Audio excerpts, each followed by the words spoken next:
Om Namo Bhagavate Vasudevaya. Om Namo Bhagavate Vasudevaya. Om Namo Bhagavate Vasudevaya. Narayana Namaskritcham Naram Chaiva Narottamam Devim Saraswatim Vyasam Tado Jayamudhirayet Nashta Prayeshu Abhadreshu Nityam Bhāgavata-sevayā Bhagavati Uttama Shloke Bhaktir Bhavati Naishtike Krishnaya Vasudevaya Devaki Nandanaya Cha Nanda Gopakumaraya Govindaya Namo Namaha Harihi Om Shri Gurubhyo Namaha. Reading from Srimad Bhagavatam, Canto 4, Chapter 15.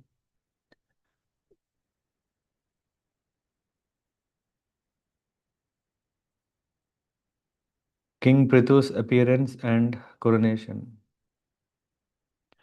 Maitreya atha tasya punarviprair aputrasya mahipate he bahubhyam matyamanabhyam midhunam samapadyata. The great sage Maitreya continued, my dear Vidura, thus the Brahmanas and the great sages again churned the two arms of King Vena's dead body. As a result, a male and a female couple came out of his arms. तद्दृष्ट्वा मिथुनं जातं ऋषयो ब्रह्मवादिनः ऊचुः परमः सन्तुष्टाः विदित्वा भगवत् कलाम्. The great sages were highly learned in Vedic knowledge. When they saw the male and female born of the arms of Vena's body, they were very pleased, for they could understand that the couple was an expansion of a plenary portion of Vishnu, the Supreme Personality of Godhead. Rishaya Uchuhu एष विष्णोर्भगवतः कला भुवनपालिनी इयं च लक्ष्म्या सम्भूतिः पुरुषस्यान पायिनी. The great sages said, the male is a plenary expansion of the power of Lord Vishnu who maintains the entire universe, and a female is a plenary expansion of the goddess of fortune who is never separated from the Lord. अयं तु प्रथमो राज्ञान् पुमान् प्रथयिता यशः पृथुर्नाम महाराजो भविष्यति पृथुश्रवाः. Of the two, the male will be able to expand his reputation throughout the world. His name will be Pṛthu. Indeed, he will be the first among kings. इयं च सुदती देवी गुणभूषणभूषणा अर्चिर्नाम वरारोहा पृथुम् एवावरुन्धति. The female has such beautiful teeth and beautiful qualities that she will actually beautify the ornaments she wears. Her name will be Archi. In the future, she will accept King Pṛthu as her husband. एष साक्षात् धरेरंशो जातो लोकरिरक्षया इयं च तत्परा हि श्रीर् अनुजज्ञे अनुपायिनी. In the form of King Pṛthu, the Supreme Personality of Godhead has appeared through a part of his potency to protect the people of the world. The goddess of fortune is the constant companion of the Lord, and therefore she has incarnated partially as Archi to become King Pṛthu's queen. Maitreya Uvacha प्रशंसन्ति स्म तं विप्रा गन्धर्वा प्रवरा जगुः मुमुचुः सुमनो धाराः सिद्धा नृत्यन्ति स्वः श्रियः. The great sage Maitreya continued, "My dear Viduraji, at that time all the Brahmanas highly praised and glorified King Pṛthu, and the best singers of Gandharva Loka chanted his glories. The inhabitants of Siddhaloka showered flowers, and the beautiful women in the heavenly planets danced in ecstasy. शङ्खतूर्या मृदङ्गाद्यां नेदुर्दुन्दुभयो दिवि तत्र सर्व उपाजग्मुर्देवर्षिर्पितॄणां गणाः. Conch shells, bugles, drums, and kettle drums vibrated in outer space. Great sages, forefathers, and personalities from the heavenly planets all came to earth from various planetary systems. Brahma जगद्गुरुर्देवै सहस्रत्य सहस्रत्य सुरेश्वरैः वैन्यस्य दक्षिणे हस्ते दृष्ट्वा चिह्नं गदाभृतः पादयोररविन्दं च तं वै मेने हरे कलां यस्या प्रतिहतं चक्रम् अंशा स परमेष्टिनः. Lord Brahma, the master of the entire universe, arrived there accompanied by all the demigods and their chiefs. Seeing the lines of Lord Vishnu's palm on, on King Prithu's right hand and impressions of lotus flowers on the sole of his feet, Lord Brahma could understand that King Prithu was a partial representation of the Supreme Personality of Godhead. One whose palms bear the signs of a disc as well as other such lines should be considered a partial representation or incarnation of the Supreme Lord. तस्याभिषेकारभ्यो ब्राह्मणैर्ब्रह्मवादिभिः अभिषेचनिकानि अस्मै आजह्रु सर्वतो जनाः. The learned Brahmanas who were very attached to the Vedic ritualistic ceremonies then arranged for king's coronation. People from all directions collected all the different paraphernalia for the ceremony. Thus everything was complete. Sarit samudra girayo naga gavah kaga mrigaha dhyau kshiti sarvabhutani samajahur upayanam. All the rivers, seas, hills, mountains, serpents, cows, birds, animals, heavenly planets, the earthly planets, and all other living entities collected various presentations according to their ability to offer the king. Swabhishikto Maharaja Suvasaha Suvasaha Sadva Alankritaha Patnyachi Shala Patnyachi Shalankritaya Virejagnir Ivaparaha. Thus the great King Prithu, exquisitely dressed with garments and ornaments, was coronated and placed on the throne. The king and his wife Archie, who was also exquisitely ornamented, appeared exactly like fire. तस्मै जहार दनदो हैमं वीर वरासनं Varun सलिलश्रावं आतपत्रं शशिप्रभम्. The great sage continued, "My dear Vidra, Kuvera presented the great King Prithu with a golden throne. The demigods Varuna presented him with an umbrella that constantly sprayed fine particles of water and was as brilliant as the moon. वायुः च वालव्यजने धर्मकीर्तिमयीं सृजम् इन्द्रः किरीटम् उत्कृष्टं दण्डं संयुमानं यमः." The demigod of air, Vayu, presented King Prithu with two whisks, chamaras of hair, and the king of religion, Dharma, presented him with a flower garland which would expand his fame. The king of heaven, Indra, presented him with a valuable helmet, and the superintendent of death, Yamaraja, presented him with a scepter with which to rule the world. Brahma ब्रह्ममयं Verma Bharti हारम् उत्तमं हरिः सुदर्शनं चक्रं Tatpatni avyahatam shriyam. Lord Brahma presented King Pṛthu with a protective garment made of spiritual knowledge.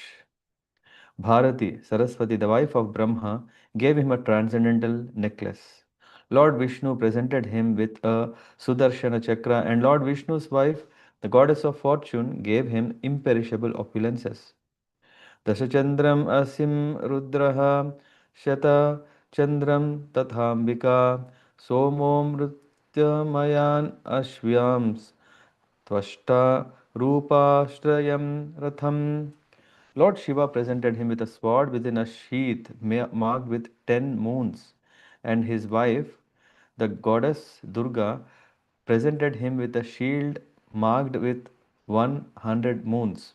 The moon demigod presented him with horses made of nectar, and the demigod Vishwakarma presented him with a very beautiful chariot. Agnir aja gavam chapam suryo rashmimayan ishun भूपादुकयोगमय्यमो द्यौः पुष्पावलिम् अन्वहम्. The demigod of fire, Agni, presented him with a bow made of horns of goats and cows. The sun god presented him with arrows as brilliant as sunshine. The predominating deity of Bhuloka presented him with slippers full of mystic power. The demigods from outer space brought him presentations of flowers again and again. नाट्यं सुगीतं वादित्रम् अन्तर्धानं च खेचराः ऋषया चाशिषः सत्याः समुद्रः शङ्खम् आत्मजम्. The demigods who always travel in outer space gave King Prithu the arts to perform dramas, sing songs, play musical instruments, and disappear at his will. The great sages also offered him infallible blessings. The ocean offered him a conch shell produced from the ocean.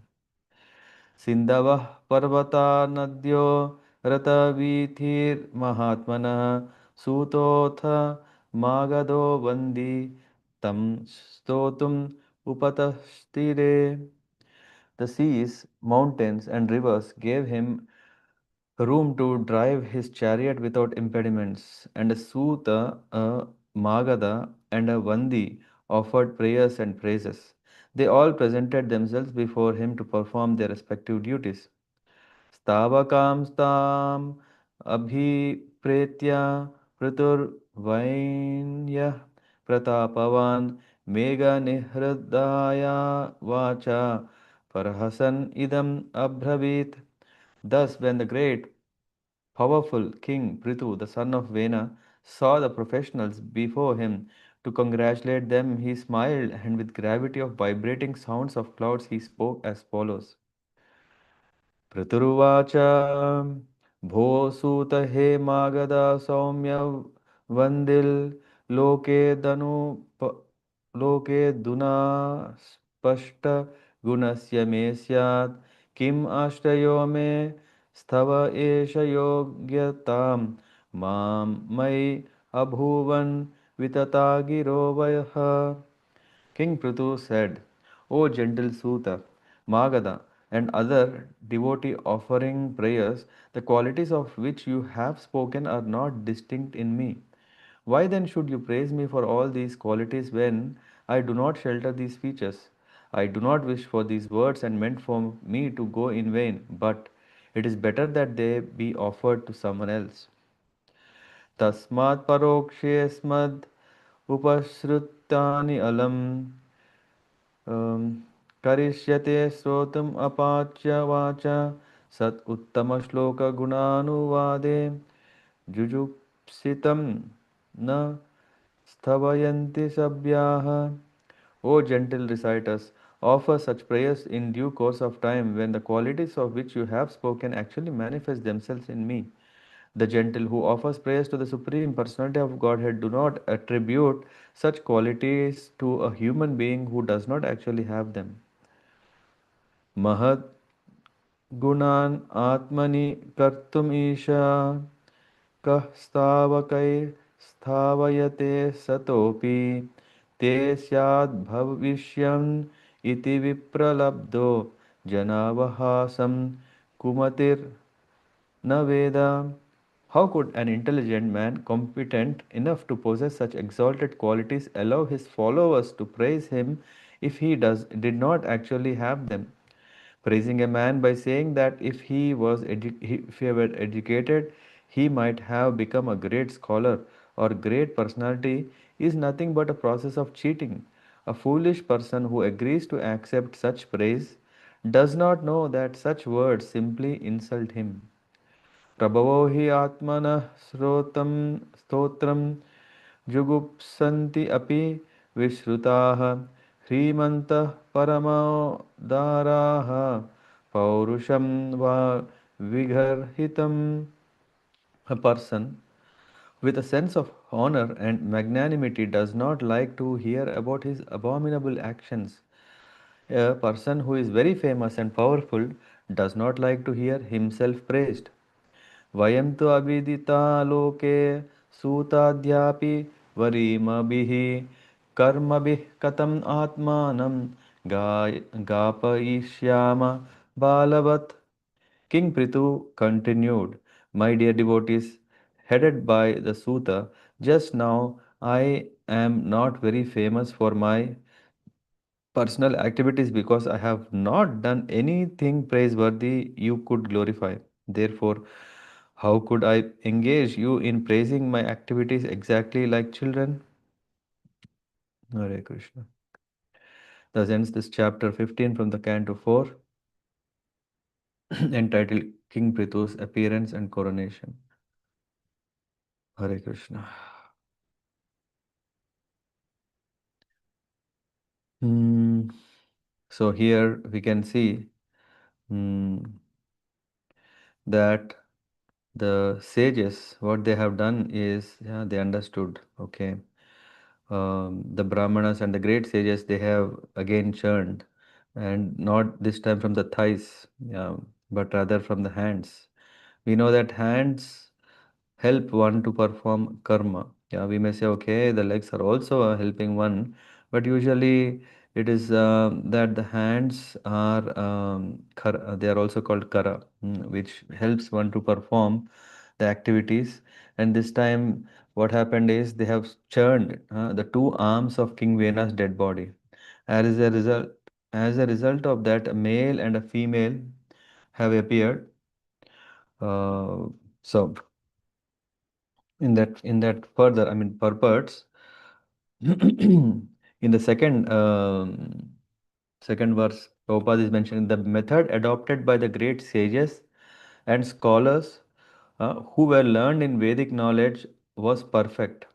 In fact, we can see they removed all the reactions of King Vena's sinful activities by seeing that King Venas first gave birth to Bahuka. So, and now after that, after King Vena's body was thus purified, a male and a female came out of it, and the great sages could understand they are partial expansions of Lord Vishnu. This expansion, of course, we can see later the signs that are showing. It's not like one can just assume anyone as a god. Yeah, here the sages could study the signs on the palm and on the lotus feet to understand who is that. Uh, Very important, and this we have to remember when it comes to King Pṛthu is in the purport it's mentioned this expansion of course was not Vishnu Tattva but a specifically empowered expansion of Lord Vishnu known as Avesha. Avesha means it is an empowered soul. So King Pṛthu, who of course has these special signs, through that one can identify he is a representative or expansion of Lord. But what? There are different kinds of expansions of the Lord. There is Leela avatar, there is Guna avatar, there is Purusha avatar, there is Gupta, Channa avatar, so many. And then there is also Shakti Avesh avatar, which means a Jiva. A Jiva is actually empowered by the Lord, which means he is representing the Lord through this potency. And then going further here, it is said that there were two personalities who came. Uh, there is this male is a plenary expansion of the Lord, of the power of Lord Vishnu, who maintains the entire universe, and the female is a plenary expansion of goddess of fortune. And I really like to remember this nice word. I always forget, but it is Purusha, Purusha Syana Anapayini. Anapayini means one who is a follower, one who is what do you call? Um, Unapayani, inseparable. Yeah, I mean, the word is inseparable. It is always said, even in Srimad Bhagavatam in Telugu, there is a very nice reference where it is said Lakshmi Devi is always, she never leaves Lord Vishnu. Uh, Not because she wanted all services, no, but she always want to give services. And here we can see Purushasya. Purushasya means the Lord, and uh, Anapayini means she doesn't want to separate from her Lord. The word goes, yeah, I think in the purport Prabhupada is saying the significance of goddess of fortunes never being separated from the Lord is clearly mentioned here.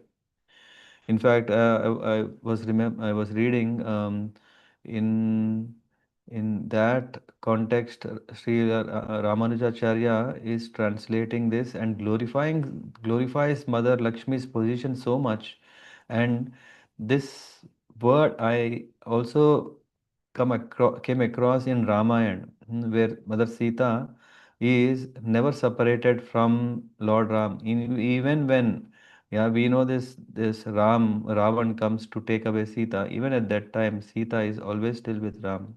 Yeah, that is said, and that reference, this is the word that is used, Anapayini. Um, yeah. So coming back here, and it said they should know. People in material world are very fond of goddess of fortune, and they want her favor in form of riches. But one should understand that it is not at all possible that one can get only Mother, Goddess of Fortune. Yeah. But what happens, they should know, however, that the Goddess of Fortune is inseparable from Lord Vishnu. Materialists should understand that Goddess of Fortune should be worshipped along with Lord Vishnu and should not be regarded separately. This is very, very important.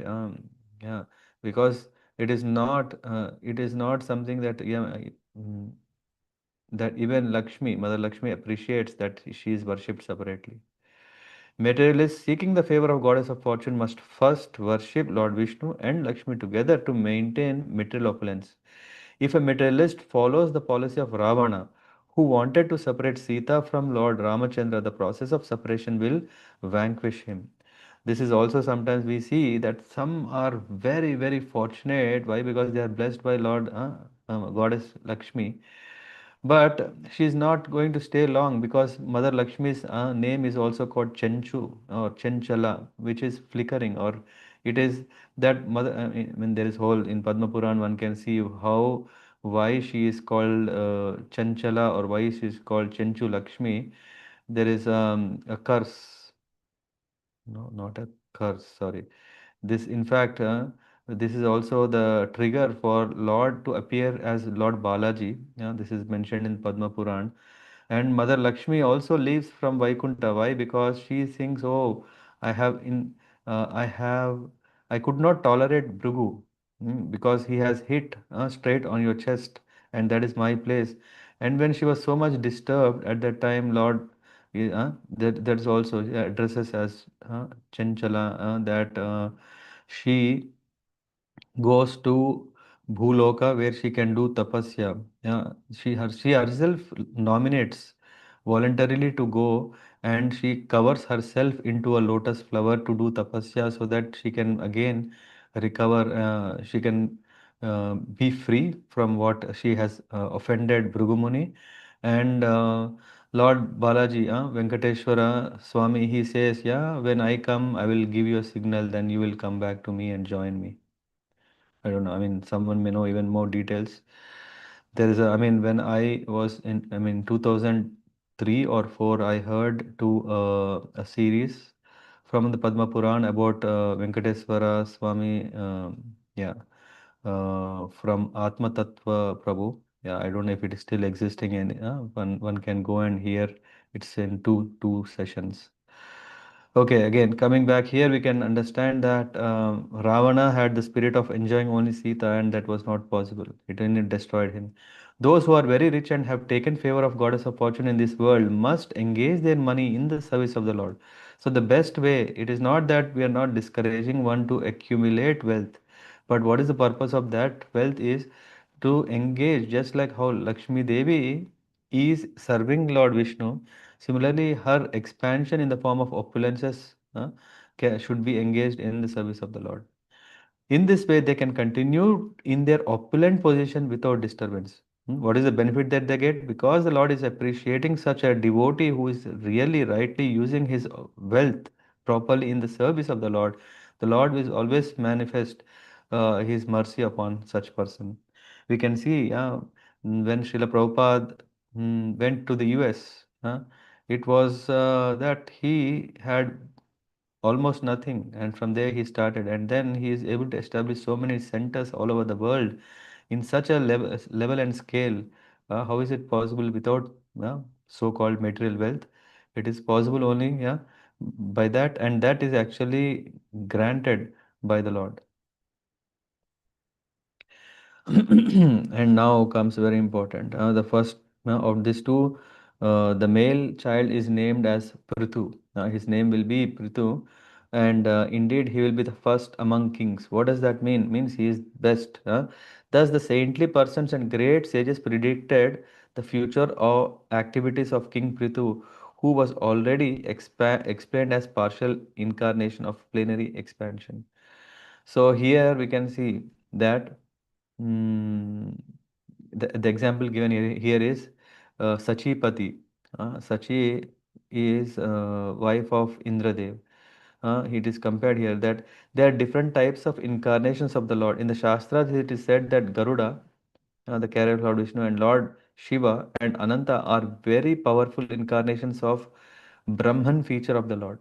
When we talk about this Parabrahma, which is the potency, which is this Brahman Jyoti, so it is said that they are expansions of powerful incarnation of the Brahman feature of the Lord. Similarly, Sachipati or Indra, the king of heaven, is an incarnation of the lusty feature of the Lord. Aniruddha is an incarnation of Lord's mind. Similarly, King Prithu is an incarnation of the ruling force of the Lord. So, and then what about the beautiful female? The female has such beautiful teeth and beautiful qualities. She will actually beautify the ornament she wears, and she is named as called as Archi. In future, she will accept King Prithu as her husband. Often a question comes, I don't know in which purport is going to come, but let's go through this some basic understanding here. And then it says, in the form of King Prithu, the Lord has appeared through a process, through the part of his potency to protect the people of the world. This is the ruling force. That is the goddess of fortune is the constant companion of the Lord, and therefore she has incarnated partially as Archi to become King Prithu's queen, which means the opulence of king has also manifested as a separated personality. And in the purport, Prabhupada is saying that in Bhagavad Gita, Lord says that whenever one sees an extraordinary power, he should conclude that a specific partial representation of the Supreme Lord is present. Amazing way to understand, isn't it? Sometimes when we have name and fame, we think it is us. No, that name and fame is the grace, blessing of the Lord. Because the Lord is the one who has innumerable potencies, innumerable powers. And when we are experiencing such a power, it is not our own. In the purport, it says there are innumerable such personalities, but not all of them are direct Vishnu Tattvas. We should not understand that, okay, now there is also concept, because I have the power, so I am also God. I have that power, I am God, I am this power, this God, I am. So, no, it doesn't entitle us to become God. Or we are not, but not all of them are direct Vishnu Tattvas. Many living entities are classified amongst Shakti Tattvas. Such incarnations empowered for specific purposes are known as Shakti Avesh Avatar. King Pṛthu was such a Shaktavesh avatar of the Lord. Similarly, Archi, King Pṛthu's wife, was Shaktavesh avatar of goddess of fortune. Going further, so then there is Lord Brahma uh, arrived there and along with everyone, and he saw the hand, right hand, and impression of lotus flowers on the sole of his feet. So this is the way one should. We shouldn't just assume, or we shouldn't just speculate about someone's identity, or especially the identity of the Lord. There is a system, Prabhupada, right? There is a system by which one can detect an incarnation of the Lord. Nowadays, it has become a cheap fashion to accept any rascal as an incarnation of God. But from this incident, we can see that Lord Brahma personally examined the hands and feet of King Prithu for specific signs. In their prophecies, the learned sages and Brahmanas accepted Prithu Maharaj as a plenary partial expansion of the Lord. So, without these symptoms, the pretender is subject to be killed by authorities for pretending to be an incarnation of the Lord. Hmm. And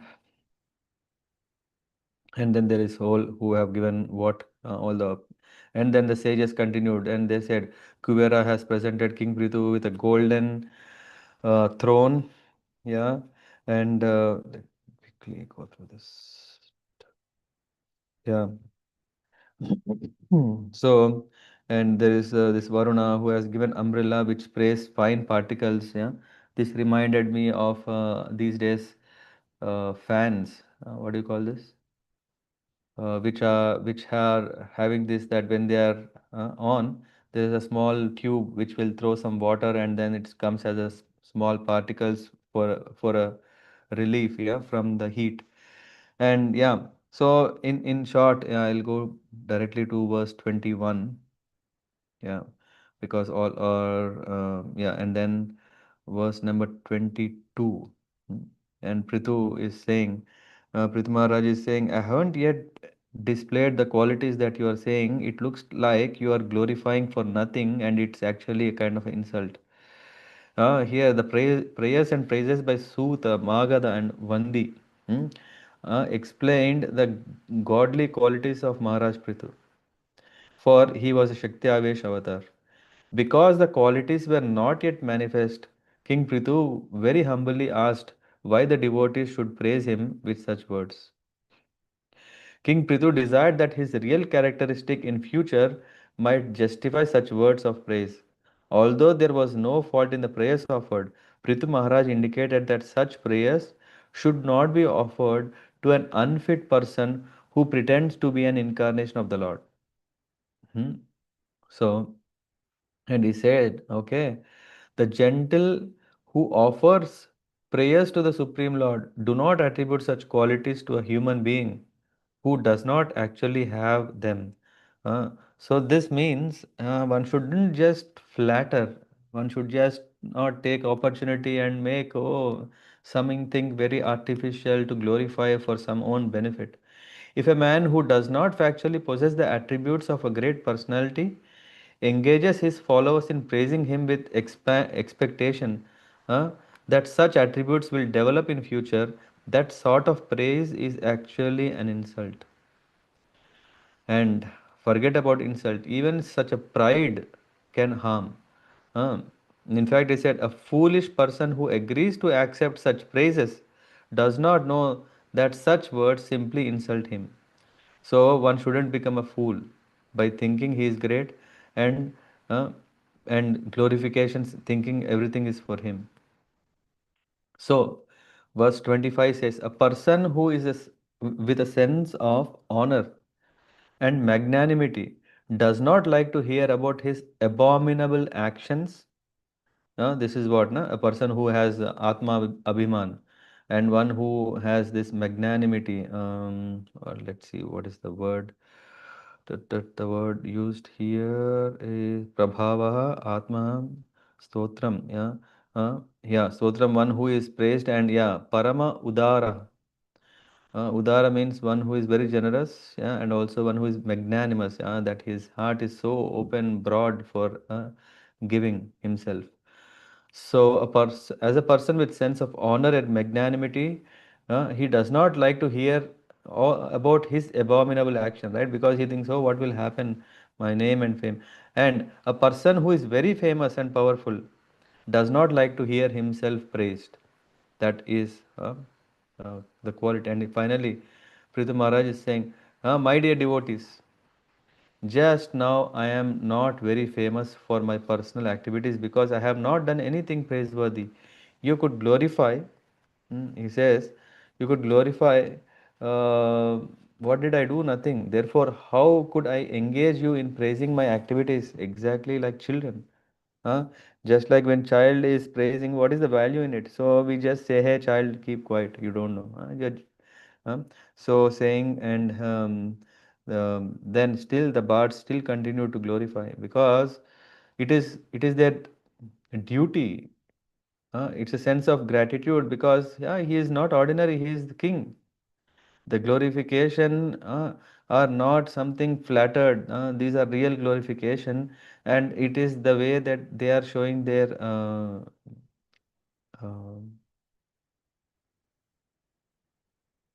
sense of gratitude. Gratitude is anyway there, and also yeah, their joy that such a king is there who is going to take care of them.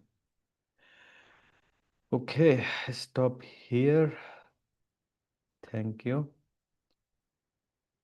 Thanks for joining. Yeah, we are starting today the the life of King Pṛthu. Yeah.